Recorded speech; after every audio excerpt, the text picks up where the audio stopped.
आखिर किसने बनवाया था केदारनाथ धाम मंदिर?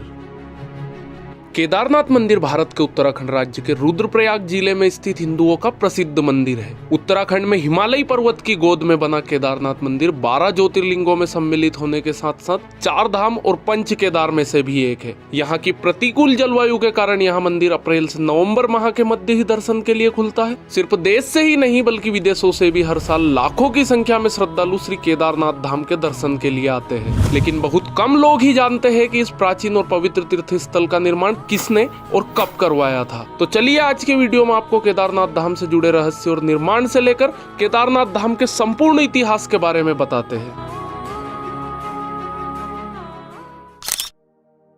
केदारनाथ धाम मंदिर किसने बनवाया, इसके बारे में कोई ऐतिहासिक प्रमाण तो नहीं है, लेकिन 1000 वर्ष से केदारनाथ धाम एक महत्वपूर्ण तीर्थ स्थल रहा है। कत्यूरी शैली में पत्थरों से बने इस मंदिर के बारे में कहा जाता है कि इसका निर्माण पांडवों ने पाप मुक्त होने के लिए करवाया था। कुरुक्षेत्र की भूमि पर 18 दिनों तक लड़े गए महाभारत के भीषण युद्ध के बारे में भला कौन नहीं जानता।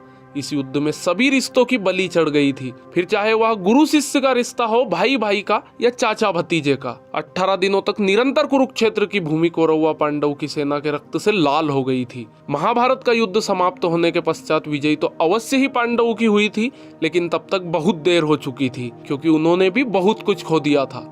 युद्ध समाप्ति के कुछ समय बाद जब सभी पांडव भगवान श्री कृष्ण के पास बैठकर युद्ध के परिणामों व प्रभावों के बारे में चर्चा कर रहे थे, तब श्री कृष्ण ने उन्हें पश्चाताप करने को कहा। श्री कृष्ण के अनुसार पांडवों के ऊपर ब्रह्म हत्या, गोत्र हत्या, कुल हत्या, गुरु हत्या इत्यादि कई पाप चढ़ चुके थे। इसके लिए उनका प्रायश्चित करना आवश्यक था। पांडवों ने इसका उपाय पूछा तो श्री कृष्ण ने बताया कि उन्हें इन पापों की मुक्ति केवल भगवान भोलेनाथ ही दे सकते हैं। इसके पश्चात सभी पांडव भगवान श्री कृष्ण की आज्ञा से भगवान शिव से मिलने के लिए काशी नगरी की ओर चले गए। हालांकि भगवान शिव को पांडवों के उनसे मिलने आने की सूचना पहले ही मिल चुकी थी, लेकिन वे उनसे मिलना नहीं चाहते थे। भगवान शिव पांडवों के द्वारा किए गए ब्रह्म हत्या व गोत्र हत्या के पाप से अत्यधिक क्रोधित थे, इसलिए वे पांडवों से बिना मिले ही वहां से चले गए। पांडवों ने काशी नगरी में भगवान शिव को हर जगह ढूंढा, लेकिन वे उन्हें नहीं मिले। माता पार्वती से पांडवों की ये व्यथा नहीं देखी गई, लेकिन सिर्फ इतना बताया कि महादेव उनसे अत्यधिक क्रोधित है और साथ ही ये भी बताया कि महादेव हिमालय की ओर गए हैं। इसके बाद सभी पांडव हिमालय के पहाड़ों पर बसे उत्तराखंड के गढ़वाल क्षेत्र में चले गए। भगवान शिव भी पांडवों से छुपकर यहीं आए थे। जब भगवान शिव ने पांडवों को अपने पीछे पीछे गढ़वाल क्षेत्र की ओर बढ़ते हुए देखा तो उन्होंने इसका एक उपाय निकाला। वहाँ पहाड़ों के बीच कई पशु घास के मैदान में चर रहे थे, तो भगवान शिव उन पशुओं के बीच गए और बेल रूपी अवतार ले लिया ताकि पांडव उन्हें पहचान ना पाए। गढ़वाल के पहाड़ों पर भी पांडवों ने भगवान शिव को हर जगह ढूंढा,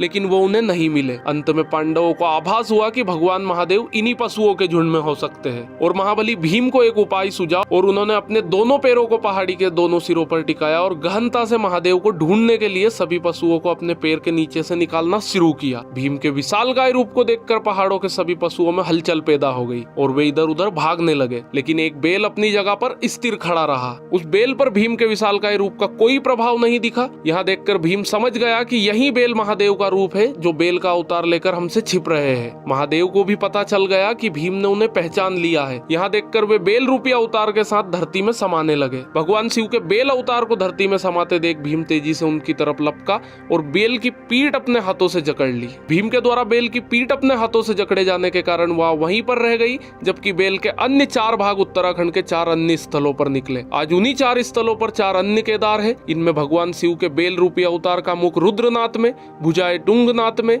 नाभि मध्य महेश्वर में व जटाएं कल्पेश्वर में प्रकट हुई थी। इन्हीं 5 जगहों को सम्मिलित रूप से पंच केदार के नाम से जाना जाता है।